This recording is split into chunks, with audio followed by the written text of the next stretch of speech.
Bonjour et bienvenue sur ce nouveau webinaire qui va aborder la numérologie vibratoire. J'ai l'honneur de pouvoir vous présenter Géraldine Redouté qui va venir nous parler de la numérologie vibratoire, sa vision et vous donner un avant-goût de ce que numérologie peut vous apporter dans votre vie. C'est avec grand plaisir que je vous laisse avec ce webinaire et on se retrouve à la fin de la vidéo. Bon, eh bien, c'est le moment des présentations.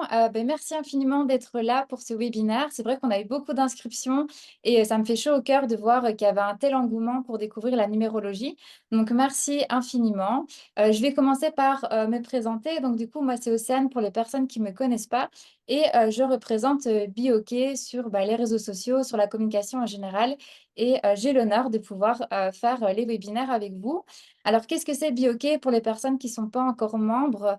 C'est une communauté, c'est la première communauté universelle dans le domaine de la santé holistique. Et en fait, on a vraiment à cœur, en créant cette communauté, de faire un seul et même endroit où tous les praticiens dans le domaine de la santé naturelle, holistique, dans le développement personnel, dans les soins énergétiques peuvent se retrouver, mais également aussi les membres qui aiment le développement personnel et qui sont adeptes de découvrir des nouvelles pratiques. Donc nous, ce qu'on veut, c'est que tout soit regroupé au même endroit et on a cœur de vous partager des événements comme aujourd'hui pour en apprendre plus sur la numérologie et pour pouvoir mettre en avant Géraldine qui est avec nous. Donc Géraldine Redouté, qui est énergéticienne, numérologue.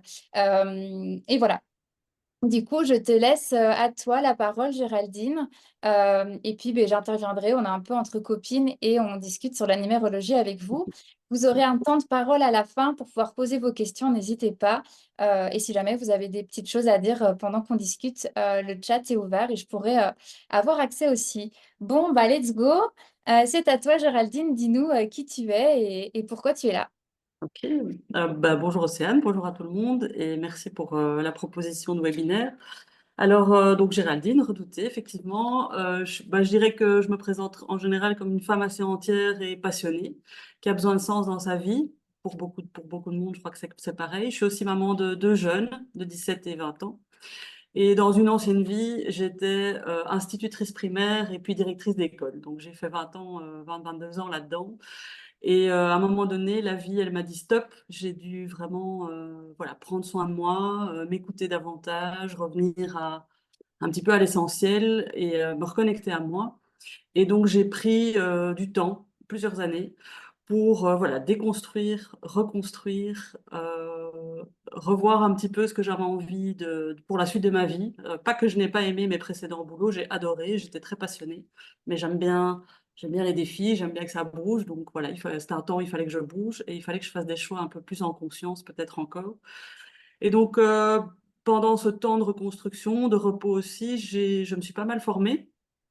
Et une des formations qui a été les plus, je veux dire, impactantes, au-delà du fait que je me suis fait accompagner moi-même à côté, c'était avec Thierry Janssen à l'école de la posture juste, où j'ai fait trois années, plus une année ensuite de soins énergétiques. Voilà, et donc petit à petit, en fait, l'intuition de ce que j'avais envie de faire et de proposer au monde est venue. Donc quelque part, je reste dans l'accompagnement, mais c'est plus les enfants, c'est plus dans un système scolaire. Mais donc maintenant, ce que j'aime faire, c'est vraiment accompagner les gens qui sont en quête de sens, en quête de cohérence, de mieux-être aussi, pour une meilleure connexion à qui ils sont. Et donc en fait, quelque part, pendant ces années de déconstruction, reconstruction, j'ai développé tout ce que je peux maintenant partager dans mon accompagnement. Et donc, en fait, donc je suis thérapeute, numérologue et énergéticienne. J'accompagne donc sur base de la numérologie dont on va parler et aussi des soins énergétiques. Et ce qui était important pour moi, c'était vraiment d'accompagner sous toutes les dimensions, donc le corps, le cœur, l'âme, l'esprit, parce que moi, en tout cas, j'ai eu tendance à plutôt être que dans le mental, d'être coupée de mon corps, de mes ressentis, donc de mon cœur à certains moments. Et donc, je trouvais que c'était vraiment important, comme on en parle en médecine holistique, de prendre l'être sur toute sa globalité et de ne pas le cataloguer juste de corps, etc. Donc voilà un petit peu mon histoire. Mais c'est super et je te rejoins quand tu parles de santé holistique où tout doit être lié, corps, cœur, âme, esprit. Enfin, j'en rajoute un quatrième, mais j'ai rajouté le cœur en plus, je pense. Mais c'est Mm. pas grave. Mais voilà, en tout cas, c'est vraiment aussi la vision de Bioké. Donc c'est vraiment top qu'on partage la même. Ben écoute, maintenant, on va rentrer dans le vif du sujet, si tu es d'accord. Et ben, moi, je connais pas du tout la numérologie. Je pense qu'on est plusieurs aussi à pas connaître du tout. Donc, est-ce que tu peux nous expliquer un peu en quoi consiste la numérologie? Et je voulais revenir sur un terme que tu avais déjà utilisé quand on s'était rencontrés. Tu parles de numérologie vibratoire. Et je voulais voir aussi, voir un peu, est-ce qu'il y a une différence entre la numérologie qu'on connaît, la numérologie vibratoire, ta vision, tout ça, tout ça. Ok. Alors, ben, la numérologie, ben déjà, c'est pas quelque chose qui est nouveau, hein, c'est très très ancien. Ça a été vraiment initié par Pythagore, qui est philosophe hein, du 6e siècle avant Jésus-Christ. Donc, vous voyez que c'est pas récent et qui a transmis un message. Et le message pour lui, c'était tout est nombre. Donc, il a vraiment pris ça comme la numérologie. Pour lui, c'était une conception du monde. Et donc, ça remonte à des millénaires et ça a traversé différentes époques, différentes civilisations, comme les anciens babyloniens, égyptiens, des Grecs, et qui étaient convaincus, en fait, que les nombres avaient une signification, en fait, spirituelle et donc une symbolique aussi intrinsèque. Et donc, voilà, il y a la numérologie qu'on connaît de Pythagore, et puis évidemment, toutes les cultures chinoises, kabbalistiques se sont appropriées leur numérologie aussi en fonction de, voilà, de leur vision. Mais tout se regroupe hein, quelque part. Et la numérologie vibratoire, disons que c'est plutôt Einstein, Albert Einstein, qui a avancé le fait qu'en fait, tout est énergie. Et donc, tout est énergie, ça veut dire que les nombres sont énergie, mais nous sommes énergie, les objets sont énergie, les lieux sont énergie, etc. Et donc, chaque nombre, ici en l'occurrence, puisqu'on parle de numérologie, porte une énergie, et donc une énergie, une vibration. Moi, je parle aussi beaucoup de vibration. Et donc, je crois qu'il y avait une question justement qui demandait voilà, si on est influencé par la Lune, par les astres, etc. Ben, en fait, comme tout est nombre et que tout est énergie, eh bien, les nombres influencent aussi. Et donc, dans la numérologie, où je me base en fait sur la date de naissance, qui sont des nombres, et puis aussi sur tous les noms et les prénoms, et noms de famille, bien sûr, qui sont sur l'acte de naissance. Là, ce sont des lettres, et chaque lettre est reliée à un nombre, et donc à une vibration. Ok, Et voilà. Je ne ok, sais pas si tu ok. voulais poser une question, peut-être. Non, non, je Pardon. disais ok parce que j'étais à fond dedans et je buvais tes paroles. Enfin voilà. Mais oui, c'est vrai qu'il y avait une question qui avait été posée. Donc, vous avez peut-être vu lors du formulaire quand vous êtes inscrit, vous avez eu l'occasion de poser aussi des questions en avance. Et si je ne dis pas de bêtises, c'était Irène qui nous avait posé une question et que tu as déjà répondu du coup sur les astres et la Lune. Qu'il y avait un lien avec nous, en tout cas l'astrologie, elle le comprenait, mais numérologie, elle le comprenait un petit peu moins. Mais tu as déjà répondu, donc c'est trop top. Dans cette idée-là, je dirais que, en fait, il y a le thème astral, il y a le thème numérologique. Moi, je parle plus de lecture d'âme, j'expliquerai pourquoi. Mais c'est comme si, et on le voit dans l'astrologie aussi, c'est comme si l'âme, si tant est qu'on croit à l'âme, et on n'est pas obligé d'y croire, bien sûr, avait choisi un certain chemin à arpenter ici sur Terre. Donc, il peut y avoir un certain déterminisme, à savoir comme c'est comme si on avait déterminé le cadre de notre incarnation.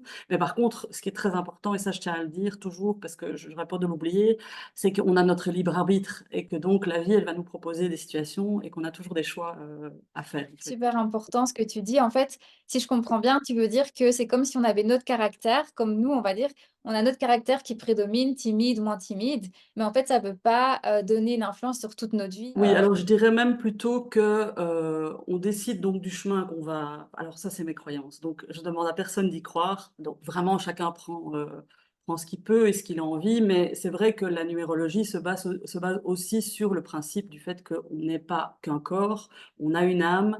Potentiellement, on a pu s'incarner, peut-être qu'on se réincarnera encore, et donc on aurait choisi notre date de naissance pour pouvoir être imprégné d'une vibration et donc vivre un certain chemin. Et donc Ok. au-delà de ça, puisque ça, je dirais, je rentre peut-être déjà dans le vif du sujet, mais ça parle plutôt de la filiation, on va dire, cosmique, hein, où l'âme décide de son moment d'incarnation, qui a une importance en numérologie, mais aussi en astrologie, et qui est affinée par l'heure de naissance en astrologie. Moi, j'ai pas besoin de ça. Et puis, on a une filiation qui est plus transgénérationnelle et humaine, qui est donnée par nos prénoms, nos noms. Mhm. Et donc, ça part aussi du principe qu'en fait, notre âme aurait susurré aux parents, et donc ils ont été inspirés pour nous appeler de la sorte avec nos second, troisième prénoms, parfois qu'on n'aime pas trop d'ailleurs. Et donc, on est imprégné de ces énergies. En fait, on porte les énergies de ces prénoms. Et donc, c'est comme si on avait décidé de venir, ben, oui, vivre en fait ce que porte cette énergie et donc potentiellement aussi s'en libérer, puisqu'on parle de transgénérationnel. Pour ceux qui s'y connaissent un peu, il y a vraiment l'idée que on peut se libérer aussi des conditionnements transgénérationnels. Parfois, il y en a qui nous conviennent, et puis parfois, il y en a qui ne conviennent pas, qui sont lourds. Et en fait, notre chemin, c'est de pouvoir s'en libérer. Donc voilà, ça fait un peu partie de ça. Et donc, c'est-à-dire que aussi, potentiellement, on a choisi la famille dans laquelle on va s'incarner. Et donc, cette famille, on l'a choisie justement pour vivre certaines blessures, pour vivre certains schémas qu'on va quelque part nous inculquer, nous forcer, nous faire rentrer un peu dans le moule. Et en fait, pour moi, hein, toujours, et ben, ça fait partie de la numérologie aussi, c'est que notre chemin ici sur Terre, c'est de se débarrasser de tout ce qu'on nous a inculqué et qui ne nous appartient pas pour pouvoir ben, retrouver notre essence, en fait, qui on est vraiment au départ. Parce que quand on arrive sur Terre avec notre âme qui est toute pure, hein, le petit enfant qui est tout pur, qui est tout spontané, etc., il n'est pas encore blessé, on va dire ou presque, parce qu'on n'est jamais tout à fait insouciant si on a des vies antérieures. Mais donc voilà, donc je dirais que c'est un peu plus complexe que ça, mais le sujet est vaste et intéressant. Je te rejoins beaucoup quand tu parles de transgénérationnel parce que j'ai des petites notions là-dedans. Et quand j'avais eu une formation, on m'avait dit aussi qu'au niveau du transgénérationnel, ça pouvait être lié avec le nom, enfin, avec notre prénom. Si par exemple, des fois, on va donner le prénom de notre enfant en hommage à notre grand-père, en hommage à notre grand-mère. Et finalement, ben, ça va porter aussi son identité. Qu'avant, bah, enfin, la plupart d'entre nous, on n'a pas fait ça en conscience, c'est-à-dire qu'on a été inspiré, on a donné. Bon, maintenant, évidemment, les gens qui connaissent la numérologie vont peut-être faire plus attention, mais ceci dit, c'est juste aussi. Et je crois que tout était juste. Et d'ailleurs, je le dis souvent dans mes séances, c'est que nos générations, donc la mienne, j'ai 48 ans, celle d'avant, celle d'après, on est vraiment venu travailler énormément de transgénérationnel. Et donc se libérer beaucoup de transgénérationnel. Donc c'est des chemins vraiment pas faciles. Pourquoi en fait? Pour que ce transgénérationnel ne pèse plus sur nos enfants et petits-enfants, afin qu'ils puissent être plus rapides que nous, parce que nous, bah, on fait le chemin vers 40, 50 ans, c'est normal, c'est la norme. Mes parents, on va dire nos parents, c'était plutôt 60, 70, voire parfois plus. Puis il y en a aussi qui font jamais le chemin, ça peut arriver aussi. Le monde change, le monde est quand même lourd, dense, compliqué. On est vraiment invité à un changement de paradigme. Et donc, le fait que nous, on nettoie tous transgénérationnels, ce qui n'est pas facile, va permettre à nos enfants d'aller plus vite et d'incarner vraiment qui ils sont beaucoup plus tôt pour pouvoir agir pour le nouveau monde, en fait. Merci, on pourra en parler des heures. J'entends vraiment que tu es passionné de tout ça. Mais pour rentrer un peu plus dans le concret, euh, donc au niveau de la numérologie, ça, t'en as parlé, je regarde par là, hein, mais je vais être tout à fait honnête, j'ai mes petites notes, hein. Est-ce que tu as d'autres choses à nous apporter, en tout cas, sur la numérologie en général, ou est-ce que tu veux qu'on passe déjà à la lecture d'âme? Non, je pense que la numérologie, c'est l'essentiel de ce que j'ai dit. Et la lecture d'âme, c'est bien. Autre Oui. chose. Trop bien. Mais écoute, on passe du coup alors à la lecture d'âme. Qu'est-ce que tu peux nous en dire? Donc, ben, comme je te le disais juste avant, j'aurais pu choisir le terme thème numérologique comme thème astral parce que je pense que ça parlerait peut-être à plus de monde et ce serait peut-être moins, je vais pas dire perché, mais voilà, ça parle d'autre chose, c'est plus cartésien encore. Mais c'est vrai que j'ai fait un choix, voilà, un choix parce que moi, cette dimension de l'âme et potentiellement qu'on s'incarne, qu'on se réincarne et qu'on a vraiment choisi ce chemin, ça me parle extrêmement fort, ça résonne très fort en moi. Et d'ailleurs, c'est ça aussi qui m'a beaucoup aidé à cheminer moi-même, parce que voilà, en fait, c'est comme si j'accepte que j'ai choisi. Ben, quand on accepte, on sait que c'est plus facile. En fait, c'est quoi la lecture d'âme? C'est-à-dire que, en fait, en général, je prends une séance de 2 heures, mais entre parenthèses, il y a des personnes aussi qui viennent se faire accompagner. Donc, je fais leur lecture d'âme, mais je prends le temps en 4, 5, 6 séances en fonction du besoin de la personne d'approfondir la lecture d'âme pour pouvoir vraiment aller travailler sur les blocages, sur les schémas répétitifs, etc. Mais sinon, la séance de base, on peut tout à fait se contenter de ça. C'est donc une lecture d'âme de 2 heures. Donc pendant 2 heures, je vais expliquer à la personne ce que son âme a choisi de venir comprendre, apprendre, réaliser, ce qu'elle a comme défi, ce qu'elle a comme objectif, ce qu'elle a comme potentiel, ce qu'elle a comme apprentissage, qu'est-ce qu'elle porte au niveau karmique, donc de ses anciennes vies éventuelles, ce qu'elle porte au niveau transgénérationnel, etc. Alors moi j'ai un temps de préparation d'1 heure 30 facilement avant, parce qu'il y a d'abord toute une sorte de calcul hein, qui me permettent d'avoir les infos dont je viens de parler. Et puis il y a aussi tout le fait que je prends le temps de le mettre par écrit et je prépare un PDF parce que moi, en tout cas, il y a quelques années, quand on m'a fait ma lecture, j'ai eu besoin de revenir dans tout ce qu'on m'avait dit pour ne pas perdre l'essence, parce qu'il y a tellement d'informations en 2 heures que évidemment, on va garder des choses, on va retenir certaines choses, mais il y a des choses qu'on ne va pas retenir et on sait bien que l'inconscient est assez fourbe et que n'a pas toujours envie de retenir certaines choses. Or, si on a vraiment envie d'avancer sur son chemin, ben, c'est important d'avoir les choses en conscience, en mémoire, parce que plus tu as les choses en mémoire, plus tu fais les choses en conscience, plus tu sais t'observer et plus tu sais modifier tes schémas, bien sûr. Donc voilà, la lecture d'âme, c'est pendant 2 heures. Il y a évidemment des échanges. La personne, moi, je vais affiner évidemment la lecture en fonction de la personne que j'ai, parce que je vais aussi sentir comment la personne est. Ça, je l'expliquerai dans les chemins de vie, parce que chaque chemin peut se vivre de différentes manières, en fait, hein. Il y a toujours l'ombre et la lumière de chaque nombre. Ça, je ne l'ai pas encore dit. Et donc ça veut dire que dans chaque nombre, il y a l'aspect positif des ombres, des défauts, hein, qu'on doit aller visiter parce qu'en fait, c'est en allant visiter toutes ces ombres qu'on va pouvoir aller vers sa lumière, ses potentiels et ses qualités. Donc Quand il m'a parlé de lecture d'âme, moi j'ai eu un peu une idée dans ma tête où je me suis dit, ah en fait, lecture d'âme, est-ce qu'il y a parfois des personnes qui peuvent avoir peur enfin, peur que tu t'immisces finalement à l'intérieur d'elles et que tu saches un peu leurs secrets. Ça fait un peu lecture d'âme comme si tu allais tout savoir de nous. je ne sais pas tout savoir sur vous déjà. Et puis je suis pas médium, même si j'ai des capacités d'intuition et de ressentir les choses. Non, il y a plein de choses que je sais pas dire, et tant mieux, parce que sinon ce serait beaucoup trop directif. Et c'est pas juste, parce que moi, je trouve que ce qui est intéressant, c'est de donner des tendances, des guidances, avec la discussion, pouvoir affiner, pouvoir aller travailler certaines choses. Mais quand je parlais du libre arbitre, c'est ça. Je veux dire, il faut vraiment que la personne puisse repartir avec toutes les clés, en fait, et puis pouvoir faire ses choix en conscience, parce qu'on a toujours le choix d'aller ou de pas aller, de faire ou de pas faire. Donc ça, voilà. Et donc, ben, je dirais qu'évidemment, les personnes qui viennent chez moi, elles sont plutôt ouvertes à ça et elles n'ont pas de souci avec le fait de s'ouvrir. Et d'ailleurs, en général, elles parlent beaucoup et elles s'ouvrent beaucoup et c'est super passionnant. J'ai eu une seule personne qui m'a posé des questions, qui m'a dit oui, mais moi ça me fait peur, j'ai peur d'apprendre des choses dérangeantes, etc. Et là, voilà ce que j'ai répondu, c'est que en fait, à partir du moment où on est juste capable d'entendre qu'on a aussi des ombres et des choses qui vont pas, qui sont pas encore alignées, qui sont pas encore transmutées, on va dire, eh ben alors c'est OK, parce qu'en fait c'est juste ça. Donc la numérologie, c'est vraiment, enfin la lecture d'âme, c'est vraiment un outil de connaissance de soi. Ça met en exergue quelque part qui on est, comment on fonctionne, quelles sont nos aspirations, parce que c'est ça, quand je fais tous ces calculs, je sais aussi parler du contexte dans lequel la personne aime s'épanouir, ce qu'elle a besoin comme contexte. Il y en a qui vont avoir un besoin d'un contexte plus cartésien, plus carré, plus je bosse, je bosse. Il y en a qui vont avoir besoin d'harmonie, de douceur, d'échange.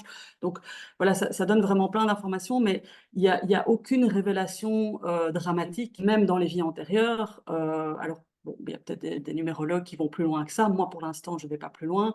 Je peux potentiellement parler d'une tendance de vie antérieure où effectivement on a peut-être été dans des travers, parce qu'il ne faut pas se leurrer. Si on croit à la réincarnation et qu'aujourd'hui on est sur un chemin plutôt lumineux, parce que voilà, quand même, voilà, on est des gens qui font Chance. du chemin, etc., ben, potentiellement on a probablement déjà expérimenté aussi des côtés moins lumineux, et c'est juste, voilà, c'est juste pouvoir l'accepter. Donc il n'y a vraiment pas de crainte. Et ce que je remarque en tout cas, c'est que toutes les personnes qui sont reparties, à part peut-être une, et ça je vais en parler, euh, eh ben, elles repartent légères, elles repartent avec de l'espoir, elles repartent avec des clarifications, elles repartent avec des intuitions qui sont confirmées. Et quand j'ai dit sauf une, c'est que c'est quelqu'un qui a offert en fait la lecture d'âme à son conjoint, son mari, je ne sais plus. Et le mari, il n'était pas hyper ouvert. Donc, il est arrivé et c'était quand même assez compliqué parce que en plus de ça, il était malheureusement encore dans beaucoup de ses travers. Et ce qui n'est pas grave, hein, c'est juste le fait de nouveau de pouvoir l'accepter, c'est aussi un chemin. Et du coup, en fait, ça ne lui parlait pas. Parce qu'il ne pouvait pas voir qu'il était à ce point dans ses travers. Ceci dit, après coup, il m'a écrit un mail avec je ne sais pas combien de questions, je crois qu'il devait y avoir 15-20 questions, et donc je me suis dit, ok, je vais répondre, et puis on verra bien. Et puis il est revenu vers moi quelques semaines plus tard, en disant que ça avait fait le chemin, qu'il avait compris, et donc voilà, c'est magnifique. Mais donc c'est juste pour dire que quand on sent que c'est le moment d'y aller, c'est OK. Et si jamais on l'offre à quelqu'un, je demande toujours que la personne soit d'accord avec ça. C'est Parce qu'il ça. faut que la personne ait envie de faire ce chemin vers soi, en fait. Oui, peut-être qu'il s'était senti un peu forcé, il y a eu le temps aussi d'infuser, parce que des fois, enfin, quand on met le pied dans, dans l'holistique ou dans ce type de pratique-là, ben, c'est vrai que des fois, ça remue beaucoup. On vient dans le passé, on vient dans notre enfance. Donc, on réouvre un peu différents couvercles Oui, qu'on a laissé bien fermés.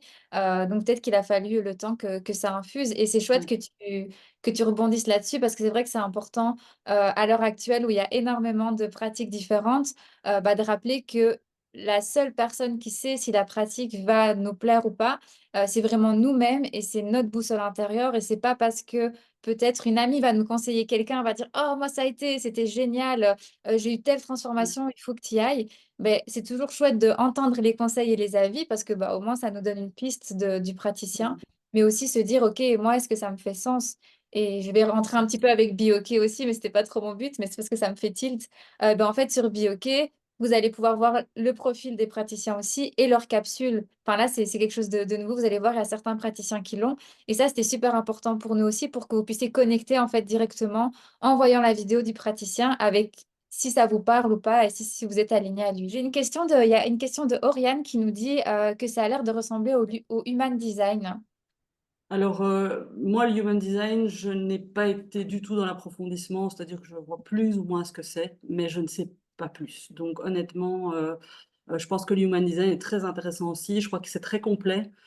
Ça va peut-être même encore plus loin, mais je ne sais pas, vraiment pas. Moi, pour l'instant, je ne sens pas devoir aller par là. Ça me convient bien ce que je fais pour l'instant.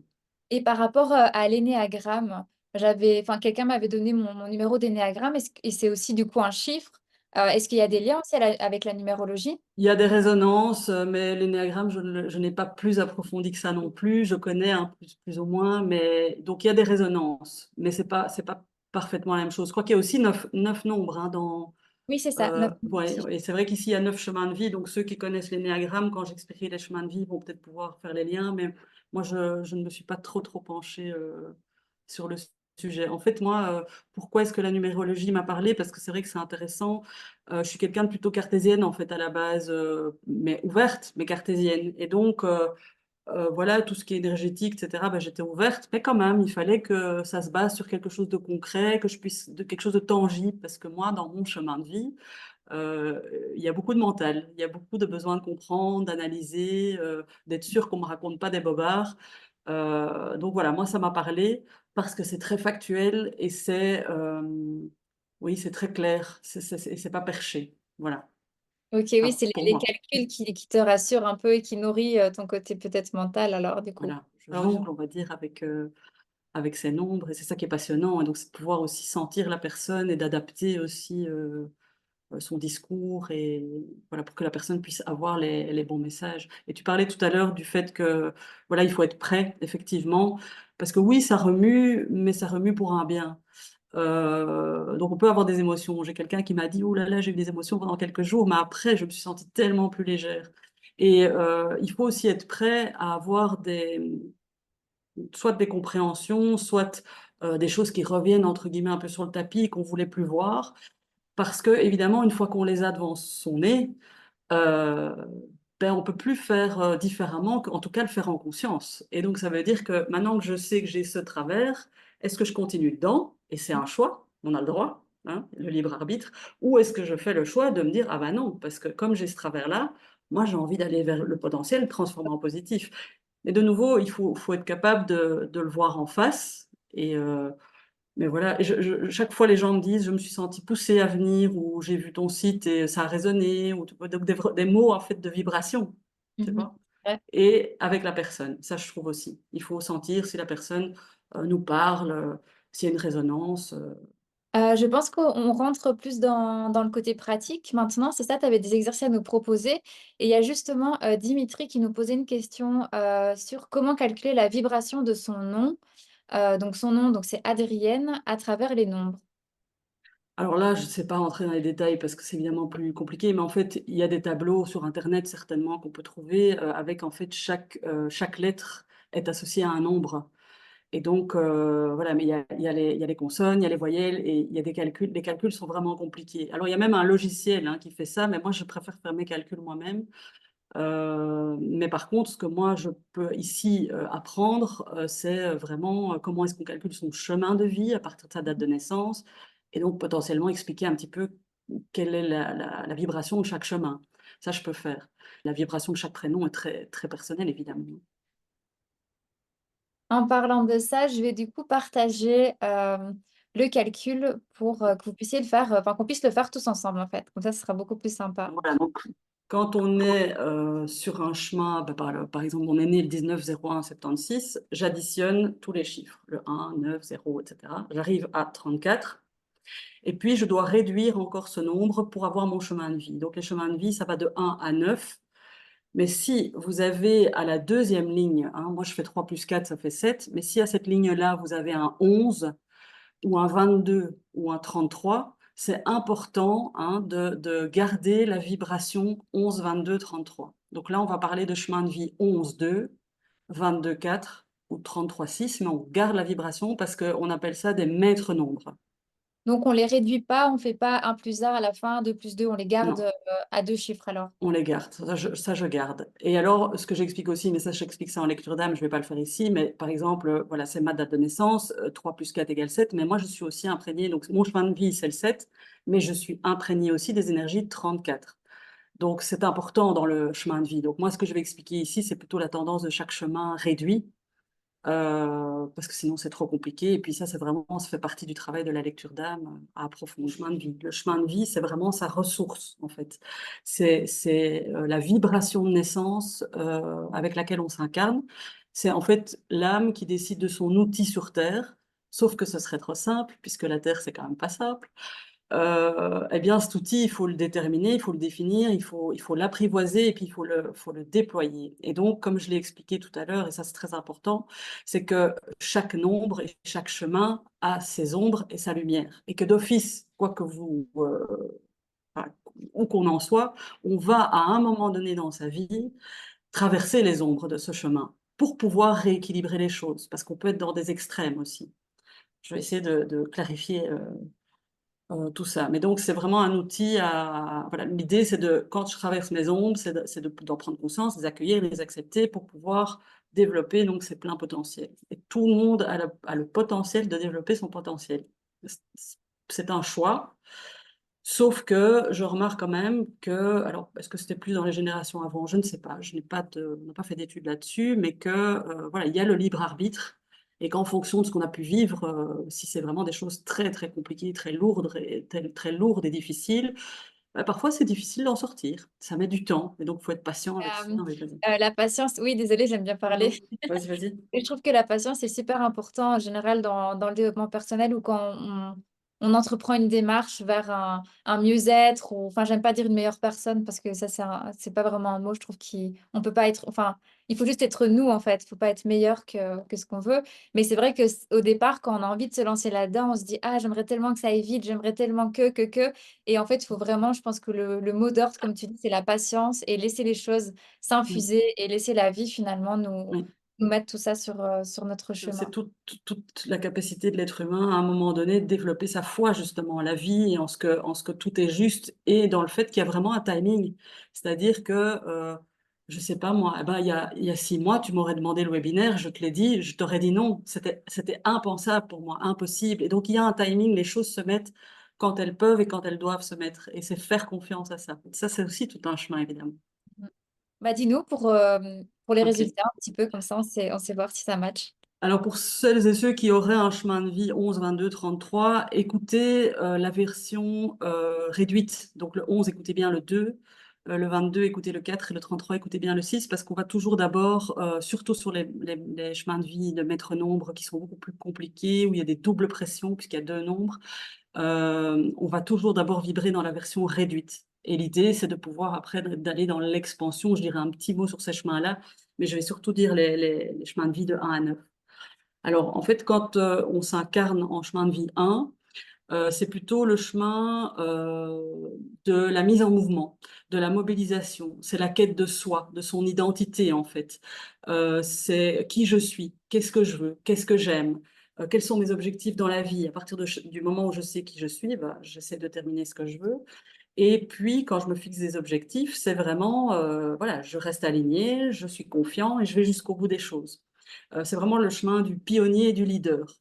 Sauf qu'il y a évidemment une ombre au 1. Et donc, le 1, il va potentiellement aller explorer, je n'ai pas confiance en moi, je ne sais pas qui je suis, je ne sais pas ce que je veux. Et quand je sais ce que je veux et que je me fixe des objectifs, je peux ne pas aller jusqu'au bout. Soit parce que je m'auto-sabote moi-même, parce que ça arrive à tout le monde, soit parce que ben, on reste pas aligné, hein, le 1 il est aligné, et quand il est bien aligné, tout va bien, mais quand il n'est pas aligné, ben, il se fait bousculer par l'extérieur, par quelqu'un qui va lui dire «Oh non, mais tu vas quand même pas faire ça, c'est pas pour toi», ou «Tu vois trop grand», et hop, on se laisse influencer. Donc il y a toute la quête de cette dimension-là.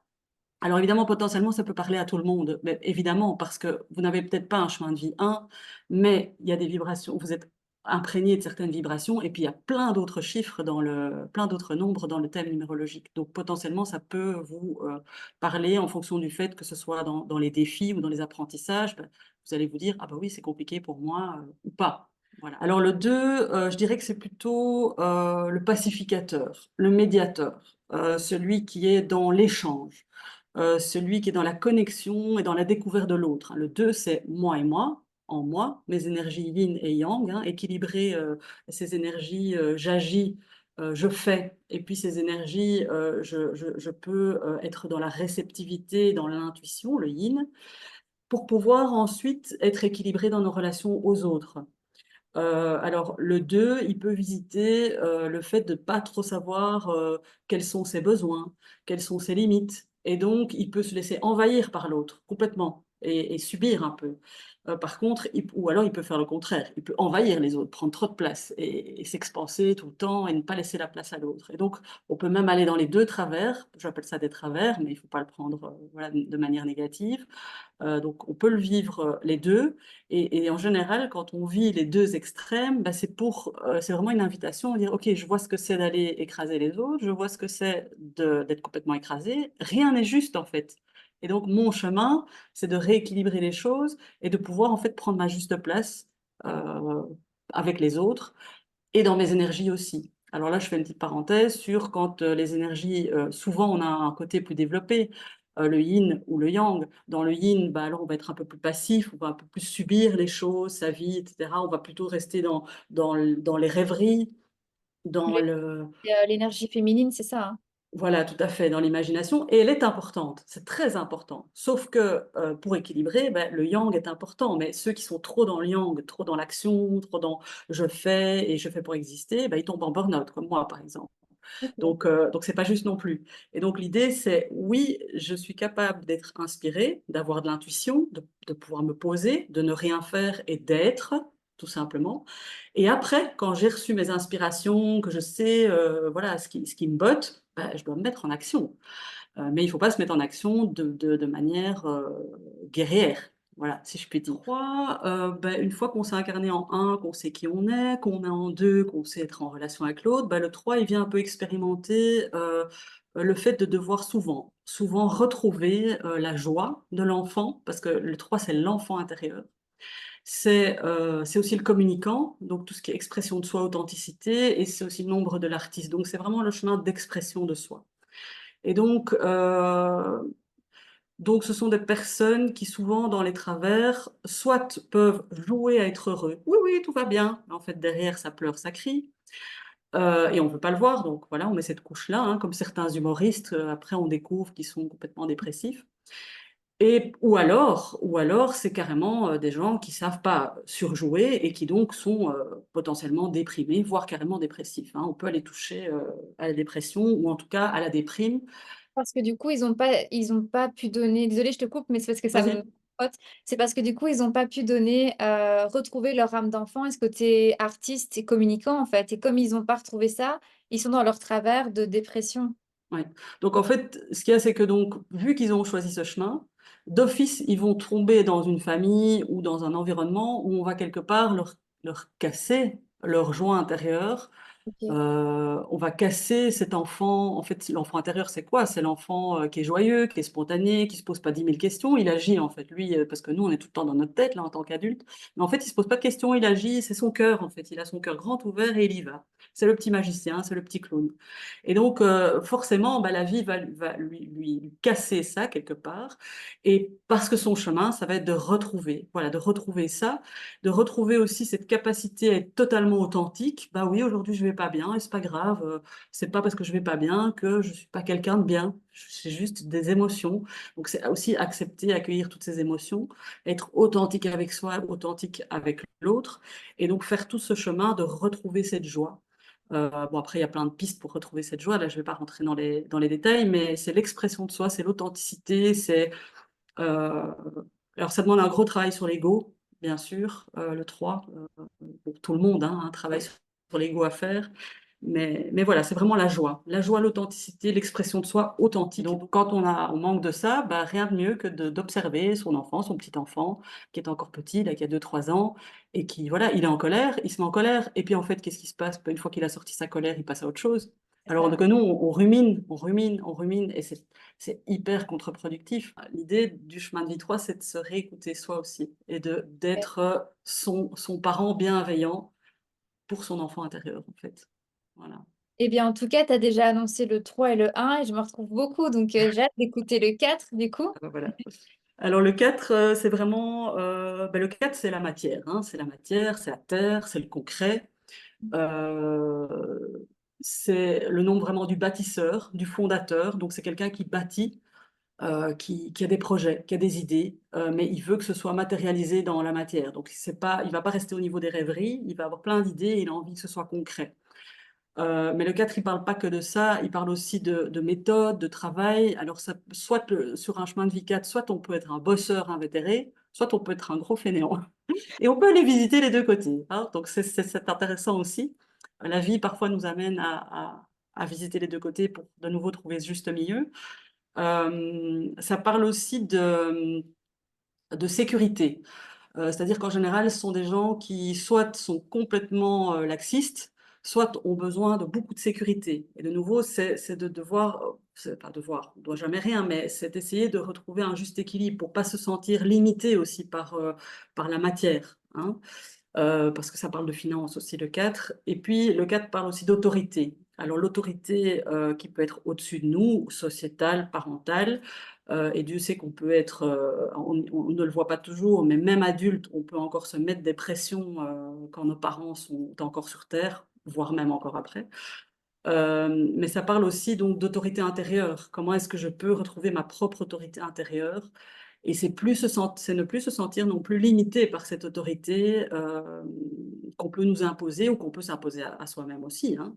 Donc c'est trouver sa propre sécurité intérieure, sa propre autorité intérieure. Et c'est aussi équilibrer tout ce qui est au niveau du travail, au niveau de mettre en matière. Parce que les 4, ils peuvent parfois être tellement dans la matière qu'ils ne sont pas connectés à la dimension plus spirituelle. Et ça, c'est pas juste non plus. Parce que voilà, on est vraiment amené à faire un chemin à ça aussi. Mais de nouveau, il y a un timing, tout est juste, on va visiter tous les pans de ces dimensions. Et la dernière chose du chemin de vie 4, ce sont des gens qui portent encore plus de poids transgénérationnel. Parce que comme ils ont un côté un peu, ils peuvent avoir un côté un peu psychorigide, hein, excessif ou pas, mais un peu de contrôle, hein. Ben en fait, c'est souvent beaucoup de choses qui viennent, je vois que tu souris, Ouais.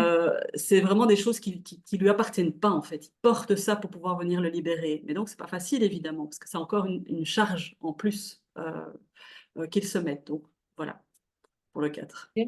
Bah oui, écoute, je vais être honnête, il y a pas mal de choses qui résonnent en moi. Des choses qui ont résonné peut-être par mon passé.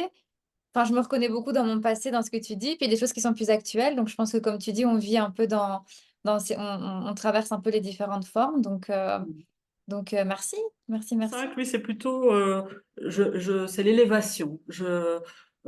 C'est l'aventurier, c'est le visionnaire. Comme il a agi dans la matière, hein, quand il a fait un chemin de vie 4, lui, il a envie maintenant de liberté, il a envie d'aller voir le monde, il a envie de voyager extérieurement et intérieurement, donc peut être aussi un grand méditant. C'est quelqu'un qui, en général, a du mal avec la routine, euh, qui aime pas trop la discipline, il a besoin de développer cette liberté, ou alors, à l'inverse, il peut s'enfermer dans de la discipline, dans des conditionnements très très forts, et il doit se libérer de soi. Parce qu'en fait, le chemin du 5, c'est trouver sa propre liberté intérieure.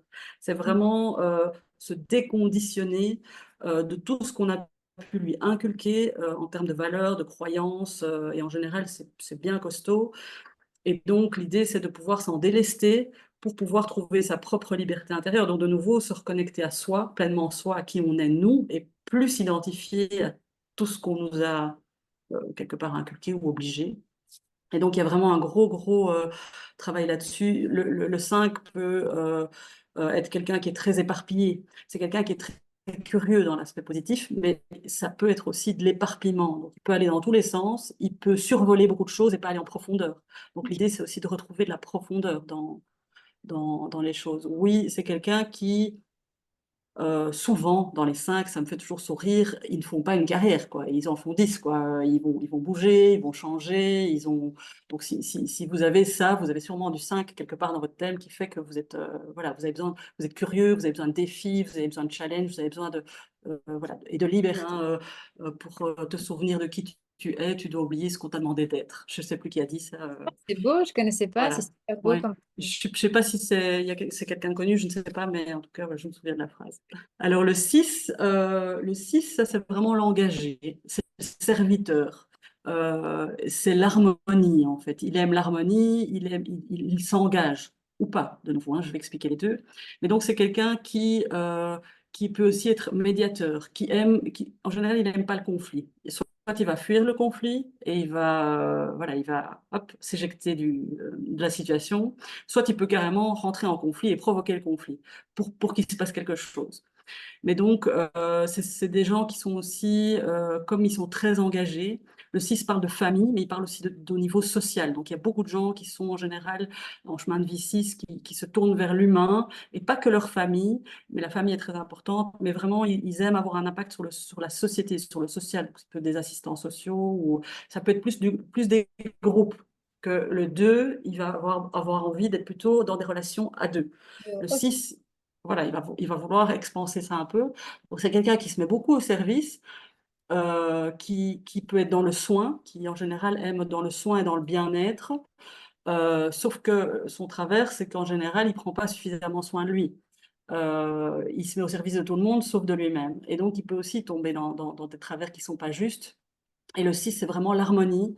Donc, il faut trouver cette harmonie entre moi et les autres, entre ce que je donne et ce que je reçois, hein, parce que c'est important de se nourrir. Et on le sait bien en tant que soignant, il y en a peut-être ici, que si si on prend pas de soin de nous, on peut pas prendre soin de l'autre, hein.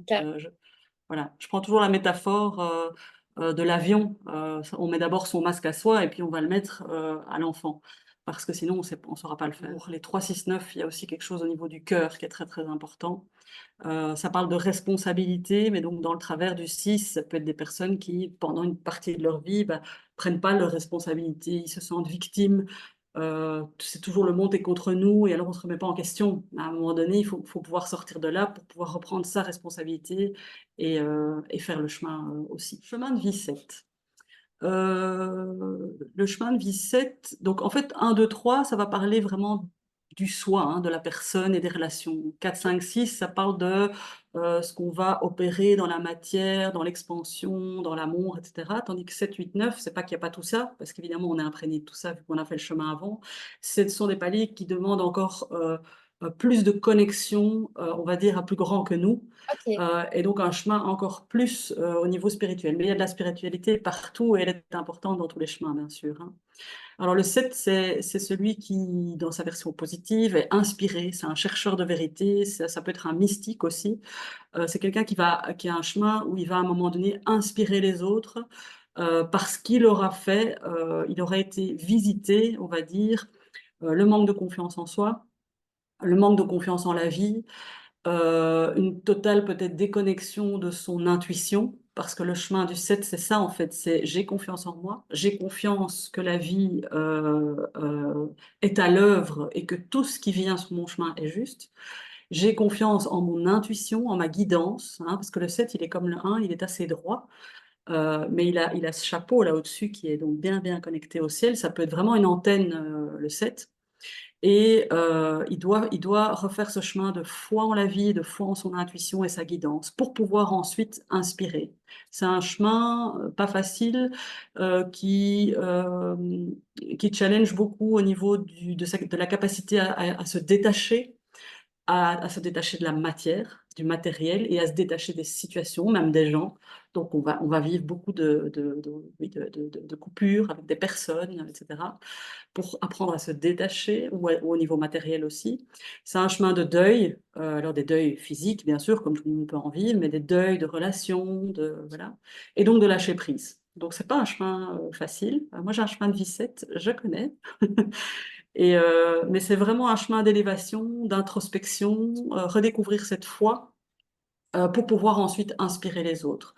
On peut passer par des moments en chemin de vie 7, et ça, beaucoup de chemins de vie 7 le vivent, de nuit noire de l'âme, mais c'est pas propre au chemin de vie 7, mais souvent on y passe en 7 où à un moment donné, il y a vraiment une perte totale de sens, mais qui est là pour nous faire plonger dans nos, puisque c'est le chemin d'introspection, nous faire plonger à pour l'intérieur. pouvoir vraiment renaître. C'est le phénix en fait aussi le 7. Et le 7, quand il est aligné, c'est la chance. C'est-à-dire que quand il est aligné, et on le sait, hein, quand c'est juste, tout s'ouvre, tout se met. Si par exemple il est nouveau dans son manque de foi et de confiance, tout va se refermer. Il va avoir que des emmerdes. Donc, ça, je l'ai expérimenté aussi, c'est assez intéressant. Quand on arrive à le voir avec le sourire, c'est intéressant. Alors, le 8, lui, c'est vraiment, on va dire, le, le leader philanthrope, le fédérateur, le chef d'orchestre. En tout cas, c'est son potentiel.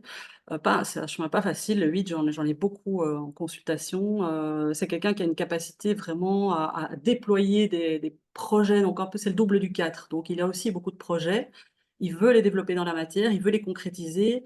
Mais il veut que ça ait un impact, il veut que ce soit à grande échelle. C'est quelqu'un qui, le 8 parle aussi de matière et donc d'argent.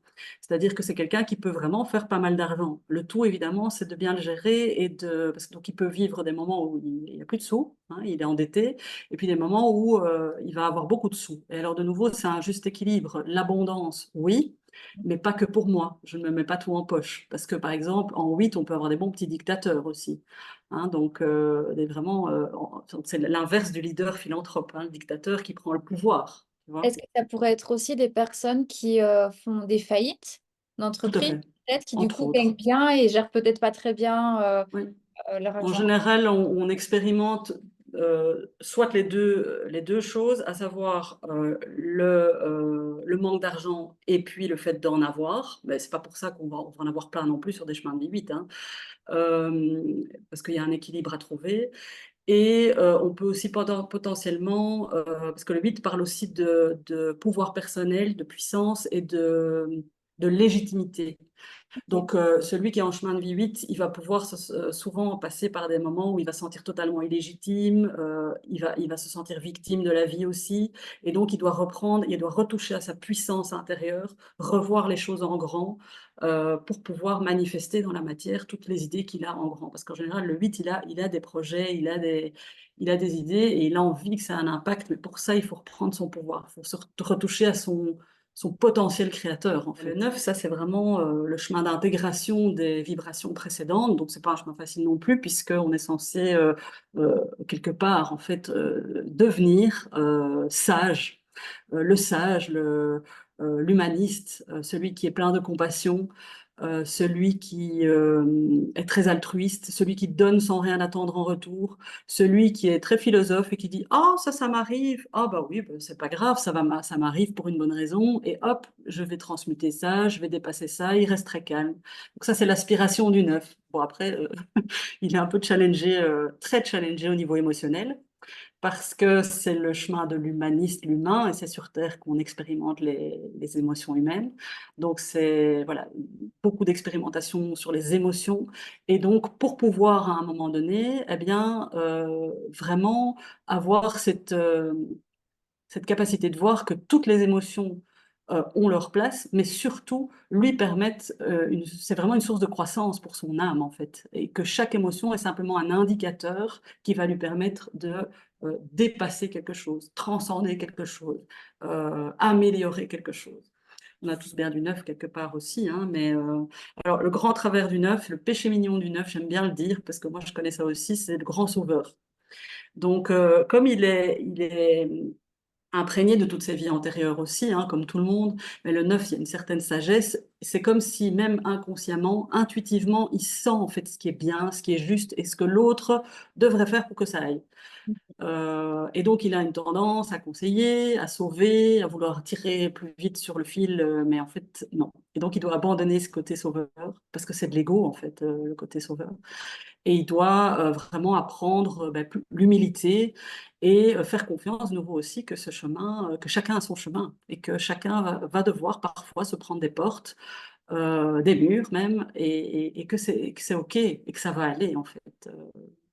Voilà. Et c'est un grand hypersensible aussi, ça peut être un grand médium, ça peut être des grands artistes, puisqu'il y a beaucoup de sensibilité dans les chemins 3, 6, 9 par exemple. Les neufs, ça peut être des passeurs d'âme.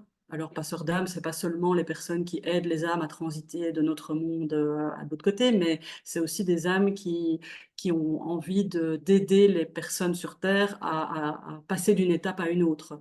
J'aime beaucoup les passeurs d'âme. Il y a Valérie Gesper qui l'explique très très bien. Enfin bref, je pars dans d'autres choses, mais en tout cas, si vous voulez Ouais. apprendre plus sur les passeurs d'âme, n'hésitez pas à aller voir Valérie Gesper sur YouTube. Elle a fait une vidéo là-dessus qui est très très parlante. Si vous sentez un appel, voilà, je vous invite Les vraiment. chemins maître nombre, parce que je ne sais pas s'il y en a, mais en tout cas, les 11, 22, 33, ce sont des personnes, donc il faut vraiment d'abord s'imprégner de la vibration 2, 4, 2, 4, 6, pour pouvoir ensuite potentiellement espérer vibrer en 11, 22, 33. Et ce sont des chemins particuliers parce que soit ils arrivent directement en surdoué, et donc ça, en général, on peut le voir maintenant dans les enfants qui arrivent, c'est des enfants qui ont déjà des potentiels extraordinaires.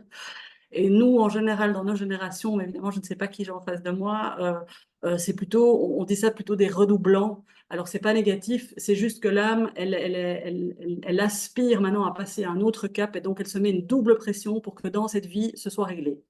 Alors, Ok. ce sont des chemins où, en général, les personnes sont assez impatientes parce qu'ils sentent cette urgence de vouloir passer à autre chose. Donc, ils doivent apprendre la patience, ça c'est clair et net. Et je dirais que le chemin de vie 11, c'est vraiment le leader inspirant. Le 22, c'est le bâtisseur de l'extrême.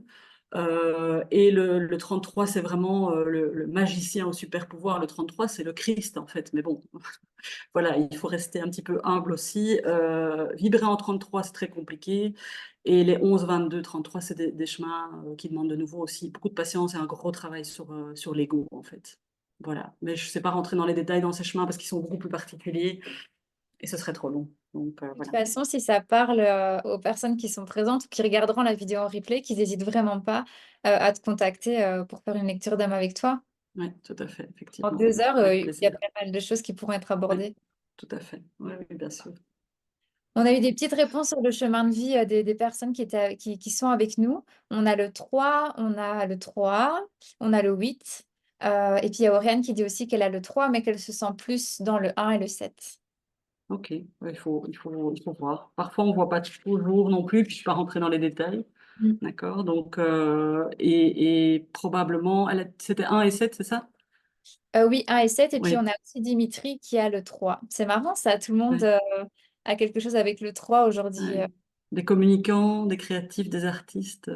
Et le 1 et le 7, ben oui, on peut se reconnaître ailleurs, mais c'est en fonction vraiment d'où le chiffre ou le nombre, pardon, se place dans le thème. Ben, il y a à chaque fois une explication. Alors, ça touche à la même vibration, mais évidemment, on le vit différemment si c'est un contexte dans lequel on aime évoluer ou si c'est un défi. Tu vois, donc voilà. Donc ça, évidemment, j'explique tout ça en lecture d'âme, en Est-ce qu'on approfondissant. a encore l'occasion d'aborder le chemin de l'année? Enfin, je pense que c'est comme ça que tu disais, hein, le chemin pour notre année L'année. Mhm, tout à générale. fait. Est-ce que tu es OK? On se lance ou... Ah, moi, je veux bien, hein. Je vais pas de toute façon m'étaler non plus, mais en fait, donc, puisque tout est nombre, l'année a une vibration aussi. Alors, 2024, pour le collectif, c'est 8. Donc, le 8, j'ai un peu expliqué, mais donc une année 8, c'est une année où on peut récolter hein, tout ce qu'on a semé les années précédentes. Mais voilà, ça dépend ce qu'on a semé, évidemment. Hein. Donc, voilà. Et le 8, c'est une année karmique. Donc, c'est aussi une année où, collectivement, ben, on le voit avec ce qui se passe dans le monde, il y a beaucoup de choses qui peuvent ressortir, tout ce qui n'est pas aligné, tout ce qui n'est plus juste, en fait, hein, puisque le 8, c'est vrai que je ne l'ai pas dit, j'ai dit que c'était le chef d'orchestre, mais en fait, au milieu du 8, le 8, il est censé se placer au milieu et jouer, en fait, le chef d'orchestre entre la matière et l'esprit, entre la terre et le ciel, et donc avoir un juste équilibre entre, oui, ok, on est sur terre, mais quand même, il existe quelque chose de plus grand que nous. Et donc l'année 8, c'est une année assez corsée, comme l'année 9 l'année prochaine, on va pas revenir là-dessus. Non, pas tout de Mais suite, hein, ça avance déjà tellement vite le temps. voilà. Et disons qu'en tout cas, 8 et 9, c'est bon à savoir, c'est que voilà, on est quand même dans une fin de cycle. Donc, ces 2 années, clairement au niveau collectif, c'est pas simple, on le voit déjà, et ça va pas être simple. Donc, il faut rester bien ancré parce qu'on va être bousculé au niveau sociétal, au niveau des finances, à tous les niveaux, on va être bousculé. Et c'est pour un mieux, c'est pour redémarrer en 2026, du coup, sur un nouveau paradigme, puisqu'on va recommencer un cycle de 9 ans. Et donc, tout ce qui n'est plus aligné ici va ressortir. Ok, Alors, évidemment, chacun a son année personnelle. voilà. Donc, je fais 1 plus 9 plus 0 plus 1. Hein. J'ai enlevé l'année de naissance et on rajoute 8 puisque l'année 2024 est une année 8. Donc, j'arrive à 19. Je fais 1 plus 9 qui fait 10. Et donc, il faut de nouveau arriver à une réduction d'un nombre entre 1 et 9. Ici, on ne tient pas compte des 11, 22, 33. Quoique ça peut donner une petite dimension différente quand je l'explique personnellement, mais ici, c'est pas le propos. Par exemple, les années 1, 4, 8, c'est des années qui potentiellement sont beaucoup plus actives, où on a plus d'énergie, où on doit se méfier de son énergie aussi, il faut faire attention. Les années 2, l'année 2, par exemple, c'est une année un peu plus lente. L'année 7, c'est vraiment une année d'introspection, donc il faut revenir à soi, il faut lâcher prise. Donc oui, évidemment, il y a tout à fait des résonances. Et c'est vraiment très, très intéressant oui, de savoir dans quelle vibration on est, en tout cas pendant l'année. Alors moi, je propose aussi carrément un PDF sur l'année personnelle où effectivement, là, la personne, elle reçoit son année, mais elle reçoit aussi mois par mois et par trimestre. Et donc, ce qui est amusant, d'abord, ça résonne toujours très fort, c'est assez amusant. Et c'est une aide, en fait. Me dire, tiens, je suis en train de bloquer là-dessus, qu'est-ce qui se passe? Alors du coup, je vais revoir, ah bah oui, je suis en mois, un tel. Ben oui, c'est le moment où je dois justement lâcher prise, donc hop, je me lâche, Ok, je me lâche à grappe. Tu vois, donc ça donne des explications, intéressant. des compréhensions intéressantes pour, on va dire, profiter aussi des énergies. Par exemple, c'est le 1 étant un initiateur, ben, quand tu es en année 1 et en plus en mois 1, ben, c'est le moment où tu dois y aller, quoi. Tu dois lancer des choses, tu dois initier des choses. Un mois 9, potentiellement, tu vas peut-être être un peu plus challengé sur tes émotions. Tout ce qui n'est pas aligné va ressortir. Enfin voilà. Euh, voilà, je ne vais pas rentrer dans les détails de chaque année parce que je pense que ce serait trop long, mais ça donne vraiment une dimension aussi intéressante et puis de l'allier avec l'année collective. Donc, par exemple, c'est ce que je mettais parce que hier, j'ai fait un post Facebook sur le fait que justement, c'est maintenant en mars-avril qu'on rentre beaucoup plus encore dans l'énergie de notre année personnelle. Donc il y a le petit calcul et il y a un petit mot sur chaque. Mais dans mon poste, je n'ai mis que les points positifs et les vibrations positives pour donner un peu d'espoir quand même. T'as En raison. voilà, en sachant que oui, bah, une année, n'importe quelle année, il y a des couacs, hein, on est bien d'accord. Et, euh, et donc, voilà, c'est intéressant de savoir où on en est, ce qu'on peut potentiellement vivre et ce qu'on peut en attendre aussi un petit peu pour profiter des énergies. Et une année 2, on va savoir que c'est une année un peu plus lente. Une année 3, c'est une année, bah, il faut s'exprimer, faut être joyeux, enfin, faut essayer de retrouver sa joie, il faut investir là-dessus, en fait. Et l'année 4, ça va être, bah, justement, l'année 4, je vais me structurer, je vais mettre mes projets en matière. Voilà. Et c'est vrai que c'est amusant parce que dans les retours que j'ai, ça, c'est dingue, je vais être en -5, justement, j'ai prévu un voyage. Donc, voilà, le 5, c'est celui qui a envie de voyager. Alors, donc, on est guidé, hein, on est inspiré quand on est connecté à soi, mais ça peut donner surtout des informations quand on est dans des blocages, des choses qui ne vont pas. Alors là, c'est intéressant de savoir bah, ce qu'on peut faire et comment agir, quoi. Que ça soit dans le domaine personnel ou professionnel aussi, hein, parce que je sais qu'on a vu une question qui avait été posée en amont du Ah oui. webinaire qui demandait si la numérologie pouvait être aussi utilisée professionnelle, mais je suppose qu'avec du coup le PDF que tu proposes, on peut aussi l'adapter de manière pro alors.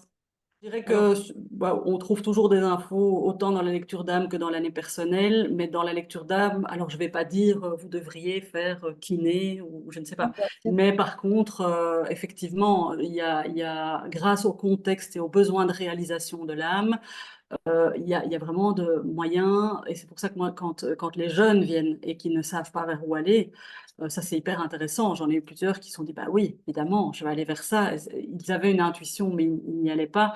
Et donc, si on allie le contexte et le besoin de réalisation, ben, on sait expliquer à la personne, en fait, toi, ce qui se conviendrait, c'est tel environnement. Et dans tel et tel domaine, tu vois, par exemple, les quatre, ils aiment bien aussi, tu vois, on a parlé de matière, de réaliser ses projets, mais il y a beaucoup de quatre qui font des métiers dans le corps, parce que des kinés, etc., parce que c'est le corps, le quatre. Voilà. Donc, il y a toujours une résonance. Et donc, oui, il y a moyen d'avoir des indications. Maintenant, je fais pas de l'accompagnement coaching professionnel, je suis pas spécialiste là-dedans, ça m'intéresse pas trop. Mais ce qui est intéressant, c'est de donner les tendances et que la personne puisse faire son chemin, puisque la lecture d'âme, comme c'est un outil de connaissance de soi, à partir du moment où tu as un focus et un bilan un petit peu de qui tu es, de comment tu fonctionnes, bah, tu vas trouver ta solution. Il n'y a pas besoin de faire 36 séances, enfin pour moi, hein, c'est Mhm. nouveau moi, il n'y a pas besoin de faire 36 séances. Et ça c'est quelque chose que je n'ai pas dit, que je peux peut-être ajouter, c'est que moi, en tant que thérapeute, j'aime accompagner les personnes, mais je n'ai pas l'ambition d'accompagner les personnes sur 3 ans, 5 ans, même 2 ans, sauf si la personne est en demande et qu'il y a beaucoup de travail. Mais l'idée, c'est vraiment de pouvoir donner des clés et de très vite rendre la personne autonome euh, par rapport à son auto-guérison, en fait, parce qu'on a tous cette capacité d'auto-guérison, autant psychologique que énergétique. Et Voilà. merci Géraldine pour tout ça. Alors, je ne sais pas si tu avais d'autres choses à nous partager. Je regarde juste un petit peu dans le chat et je vois que Anna a posé une question pour son année personnelle. Est-ce qu'on doit tenir compte du 11 ou alors on prend 2?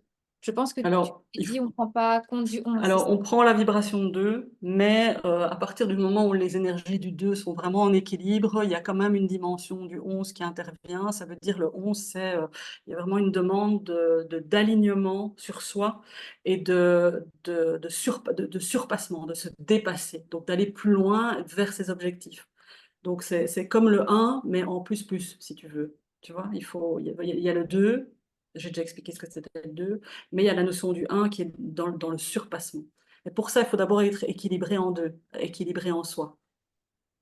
Voilà, et D'accord. connaître ses besoins et ses limites, etc.